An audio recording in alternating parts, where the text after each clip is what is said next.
As we come along here, you're going to see that, oh, we've got a turnout in place. This is the Central Valley Turnout. It's a number 5 right-hand turnout. These turnouts come as a kit. And so you're going to see that on our left rail here. I'll go through here slowly. And we're going to come along and get to our points. Past our points. We have a guardrail and our frog. And that rail is seamless all the way to here. That's quite a ways past our frog. In fact, our rail is seamless to just past what would be the interference or collision point between the rails, where 2 pieces of rolling stock would be running into each other. And then the same thing for this rail for the frog. These frog rails come together at the frog. They come out. This one runs back to here. This one to here. Because we're going to have to insulate these because it's going to be a powered frog. So these rails will change polarity based upon which way our points are thrown. So they do need to be insulated, but they don't need to be insulated right here. We can back up to where this collision or interference point is, and that's part of the rule on a railroad, right? I mean, you can't have something sitting here if it's going to be that close to hitting. So we're going to give ourselves, a full car length from the frog is the rule on how far you have to be back when there's traffic coming the other way, and that's where our insulated joint has to be. Here I've got a piece of rail that I always kind of pre-bend the rail before I put it down. It makes it a little bit easier, and it doesn't have to be perfect, just if it's close, and then as you go along and you spike it down, it'll fall into place. And it's just a little easier to work with it that way. The ties, which I probably should have mentioned at the beginning, the ties I glue down with just white glue. And here I put a line, in fact, because I knew about how far I had to go. And I just spread white glue down with a 1-inch paintbrush. Thin coat, it doesn't take very much at all. And I work in like 3 or 4 foot sections at a time.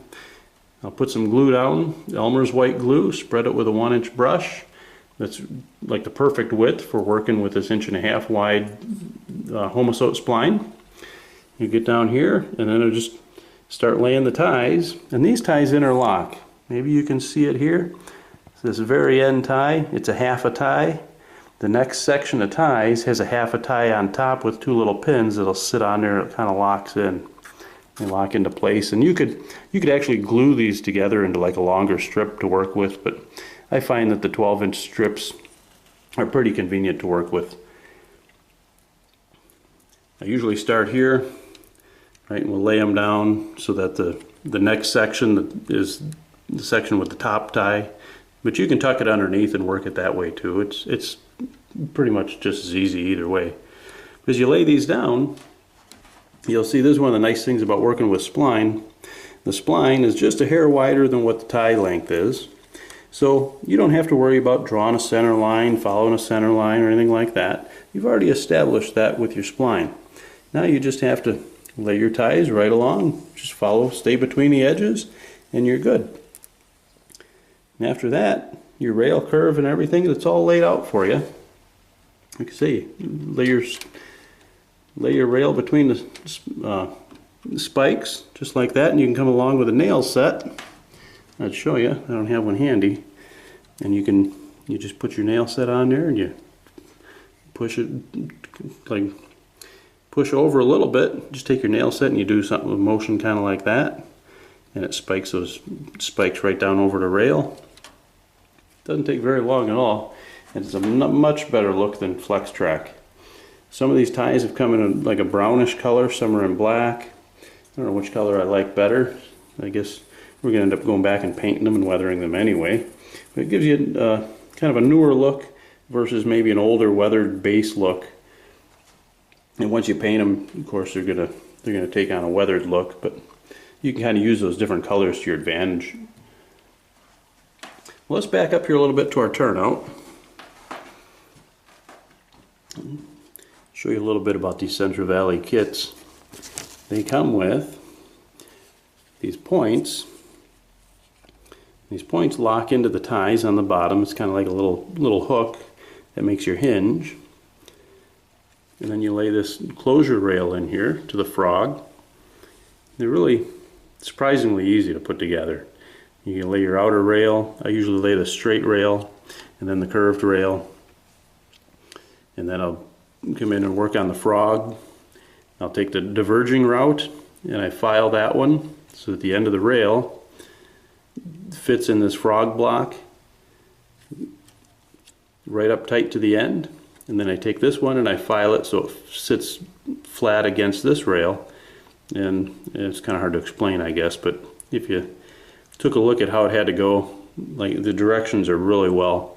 It actually just takes a couple minutes. You tuck them in there, the web of the rail tucks on right underneath this plastic on the flange block. In a similar fashion, the closure rails come up and do the same thing. And those are just straight pieces of rail. They're a little bend in this one, but you cut them square on this end, you tuck them in, and you come down here and you can see where you have to cut them. You can cut them. And then the point rails that they give you, butt right up to them. And one thing I did, we'll see if we can catch it in the picture, is I solder a small jumper wire from the closure rail over to the point rail. And that's actually one strand out of a piece of number 12 THHN. It's a very fine piece of wire, but there's very little current draw there because only a portion of the engine is there for a small amount of time. This is the wire. Here's a piece of number 12 wire, and this is one strand of it. I solder that in on both sides, and then I use a long piece. I solder it in, and then I just nip off the ends. And you wind up with a very solid electrical connection from your point over to your closure rail. I'll give you a quick look at the directions that go with this turnout. You can see how well the job that Central Valley does in putting these together. And right here you can see how they solder, or how they file their frog rails. You file the one rail to fit in the frog block, and you file the other rail to fit against the first rail. It's pretty simple, works out real well.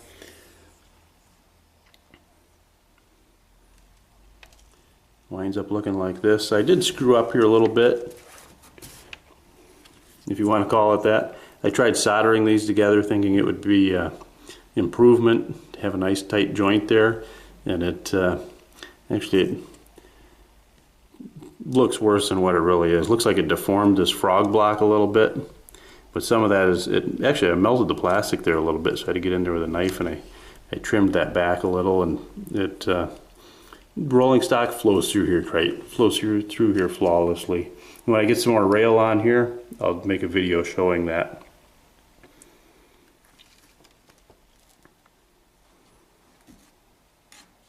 The throw bar for the points actually consists of, this is their throw bar that sits underneath the points, and then there's this plate that fits in between the point rails, and that moves them back and forth. Works pretty good. This one you'll notice isn't glued down yet. The reason I didn't glue it down yet is because I didn't put my switch motor in yet, and I want to do that first. This is the piece that sits between the rails, and you'll notice it's got a small hole in it for your wire that throws your points. There's a second one that's included with the kit that has a slightly larger hole, a little bit closer to the size of this hole. And then I drilled a 1/4 inch hole below there, and I think I'm going to need to open that up to about 5/16 of an inch, because that's what the directions say with a switch tender. They show 2 1/8 inch holes 3/16 of an inch apart, which would be about a 5/16 wide slot. And that's what I'm going to try. I'm going to try putting in one of these switch tenders. It looks like a real easy application. These are available from Micromark. It mounts below the switch just like so. It's a slow motion motor, It's a motor with a gearbox that makes it slow motion. We hook a wire in this hole on the end, and the wire comes up through and it throws our points right through that hole there. Looks like a pretty simple, straightforward installation. After I tackle it, I'll make a video and let you know just how it went. That switch tender, they're like $15 or $16. Comes with a motor, comes with a bracket. It's a conduit strap. And you also get a resistor, some wire nuts, and a screw to mount it, and some brass wire, and a piece of brass tubing, and a piece of steel wire for different methods in which you can either come up right between the points to throw the points, or you can come up on the side for, if you need to drill a hole over here, and you can make like a bell crank to drop in there, and then make a loop with the steel wire to throw the bell crank underneath. And that's all in their directions. So it gives you some versatility with the installation that you want to do. I'm going to snap this piece back in. There we go. And that piece, actually, you can super glue that in. Right in these square holes, there's a little spot. You can put a drop of super glue on each side to lock it in. If you're using a bell crank with like a brass tubing over here that comes up and over, there's some ears that were on here that I filed them off because I'm not going to use them. That bell crank could come over and sit between those ears, or have a wire that drops back down in that hole to throw the points. And if you do it that way, you could actually not glue that, and when you take that bell, you could remove the bell crank to be able to take that apart and fix the points if something catastrophic happened. I'm not anticipating anything catastrophic happening to my points, so I'm going to glue it together.